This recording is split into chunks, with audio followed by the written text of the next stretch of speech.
Le roi des rois, c'est Jésus, et le roi des rois. Le roi des rois, c'est Jésus, oh, le roi des rois.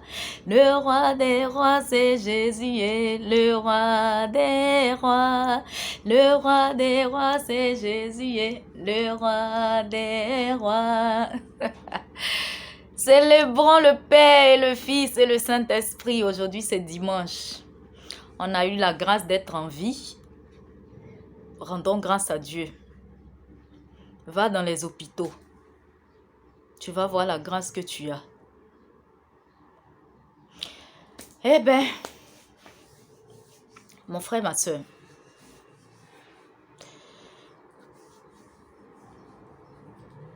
tu ne sais même pas si il ou elle est possédé par un esprit de célibat, que cette personne-là, cette femme ou cet homme-là est condamné à ne jamais se marier, soit parce que dans sa famille on ne se marie pas, ou bien une malédiction personnelle qui plane sur elle, que ce soit depuis la famille ou une personne à qui elle a fait du mal. Et toi, tu veux te suicider, c'est-à-dire que tu veux mettre fin à tes jours parce que cette personne-là ne veut plus de toi. Parce que cette personne-là t'a trompé.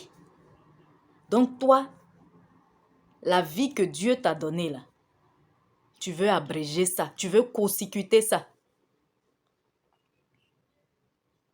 Est-ce que tu trouves ça logique? Écoute cette histoire. Une histoire réelle, hein? Une jeune fille qui vivait avec son, on peut dire mari, traditionnellement, puisqu'il y a eu la dot. Chez nous en Afrique, la dot, c'est aussi le mariage coutumier. Et donc, elle a, à un moment, ça n'allait pas trop bien financièrement dans son couple avec son mari. Leur situation financière n'était pas au point. Donc, elle a décidé d'aller se chercher dans un autre pays pour essayer un peu de remonter la situation financière. Et au même moment, ça coïncide que sa sœur, sa grande sœur, elle l'appelle pour lui dire que son bailleur l'a mise dehors. Donc, est-ce qu'elle peut l'héberger? C'est-à-dire où elle quitte sa maison pour aller dans un autre pays. Sa sœur, maintenant, veut venir habiter chez elle. C'est sa grande sœur. Elle a accepté, elle a vu son mari, ils l'ont accepté. À un moment, elle trouve que son mari, elle constate que son mari ne l'écrit plus, il est un peu distant. Un jour, elle se lève comme ça, elle dit, elle vient voir sa famille. Et qu'est-ce qu'elle trouve? Sa grande sœur, même père, même mère, couchée dans son lit conjugal avec son mari, en train de jouer au lit-ball.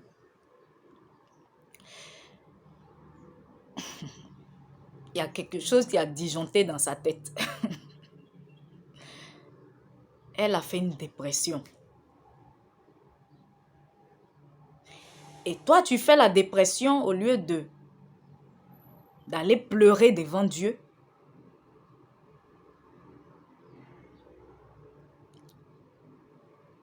Au lieu de chercher encore même à te rapprocher de Dieu, ou au lieu même de te rapprocher de Dieu, si tu ne le connaissais pas, au lieu de chercher sa face, elle a commencé à boire, à s'enivrer d'alcool et de drogue. Et à un moment, elle est tombée malade. On l'envoie à l'hôpital. Il se trouve qu'elle a l'insuffisance rénale. Et par coïncidence, la seule personne qui était compatible pour lui donner un rein, c'était sa grande sœur qui l'avait cocufiée. Sa grande sœur qui est sortie avec son mari. Tous les autres ne sont pas compatibles. Et donc, réunion des familles, cette sœur devait donner un rein à sa petite sœur. Elle est allée en parler à son nouveau fiancé, qui est l'ex-mari de sa petite sœur, puisque ils ont décidé de vivre ensemble. Hein. Le monsieur, il n'est pas retourné avec sa femme. Hein. Il a décidé de rester avec la grande sœur.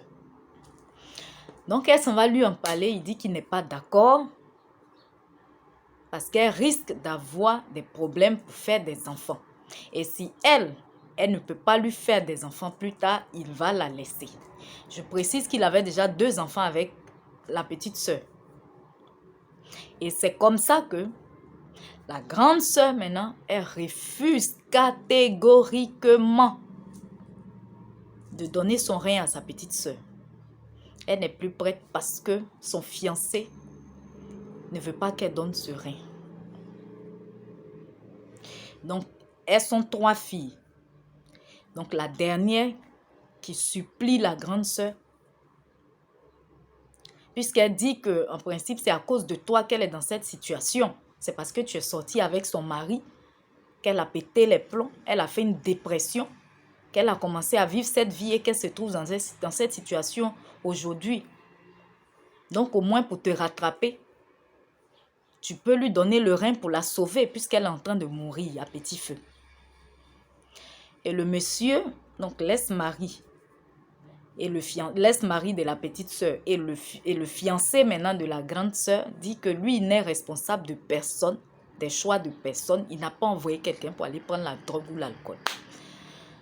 On peut dire qu'il a raison, hein? Oui, on peut dire qu'il a raison. On peut dire qu'il a raison.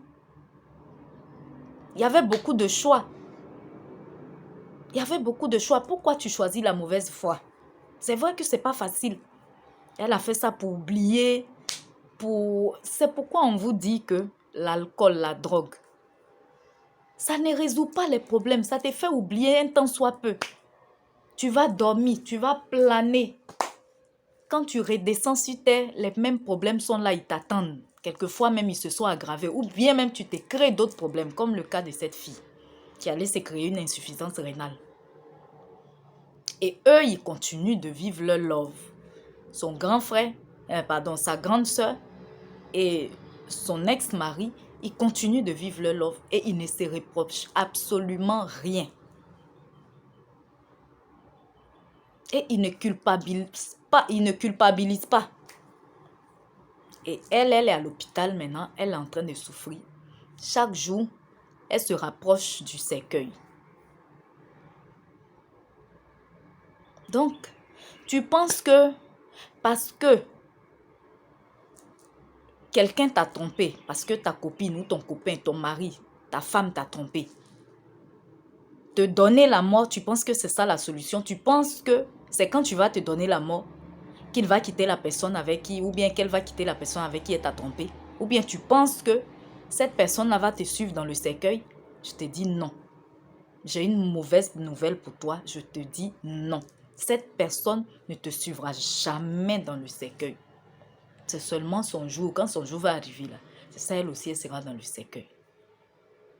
Donc, ce n'est pas la solution.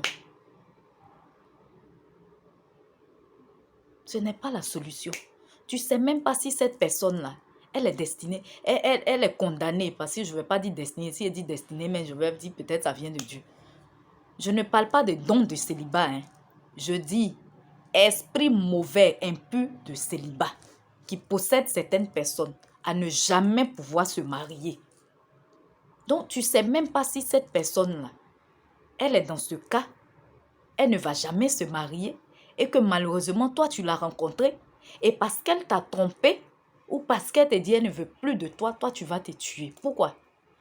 La vie, là, ça est devant. Est-ce que tu sais si c'est cette personne qui devrait être ton mari ou bien ta femme? Non. Il y a aussi une fille qui a surpris son copain avec une autre copine à lui, puisqu'elle n'était pas la seule copine. Et elle a voulu se suicider. Dieu merci. Elle n'y est pas arrivée. Mais aujourd'hui, cette fille, elle est mariée. Et ceux même qu'elle a surpris là, les deux qu'elle a surpris en plein débat sexuel là, ils ne sont même pas mariés. Et non seulement ils ne sont pas mariés, mais les deux même ne sont plus ensemble. C'est-à-dire que les deux qu'elle a surpris dans la chambre là, non seulement ils ne sont plus ensemble, ils se sont séparés, mais chacun même de son côté n'est pas encore marié. Et toi qui voulais te tuer, tu es marié.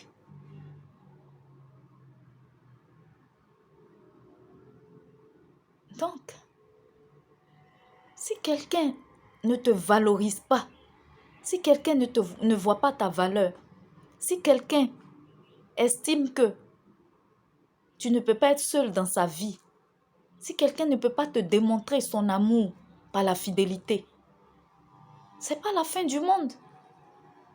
Tu continues ta vie, c'est pas la fin du monde. Pourquoi tu veux mettre fin à tes jours? Pour une personne même peut-être qui ne va jamais se marier. Même pas peut-être à cause de toi. Mais parce que elle, sa vie là, dans le monde des ténèbres quelque part là-bas, quelqu'un a dit que cette personne-là ne va jamais se marier. Il ou elle va juste aller de fille en fille, d'homme en homme. Elle ira seulement de relation en relation. Mais le mariage là, jamais. Et toi, tu veux mettre fin à ta vie à cause d'une telle personne. C'est pas logique. C'est pas logique. Si il ou elle ne voit pas ta valeur, il y a une autre personne devant qui va voir ta valeur. Donc, la vie là,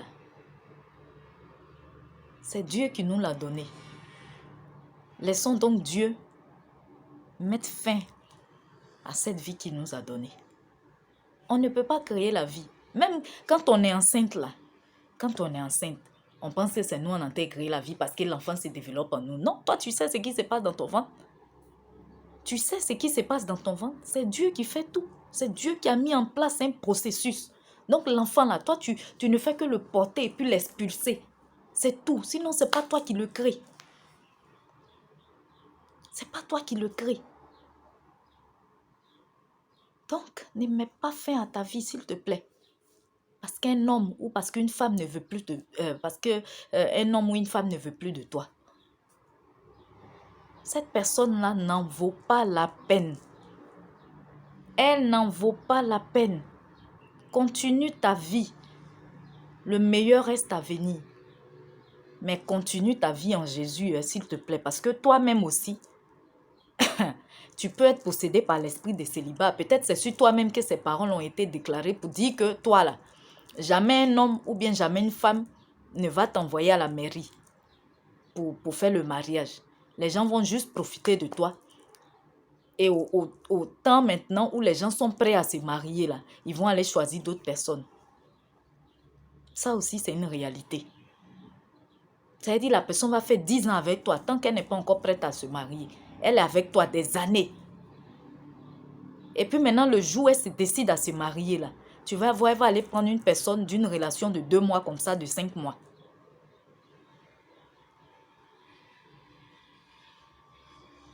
Donc, Jésus-Christ est mieux.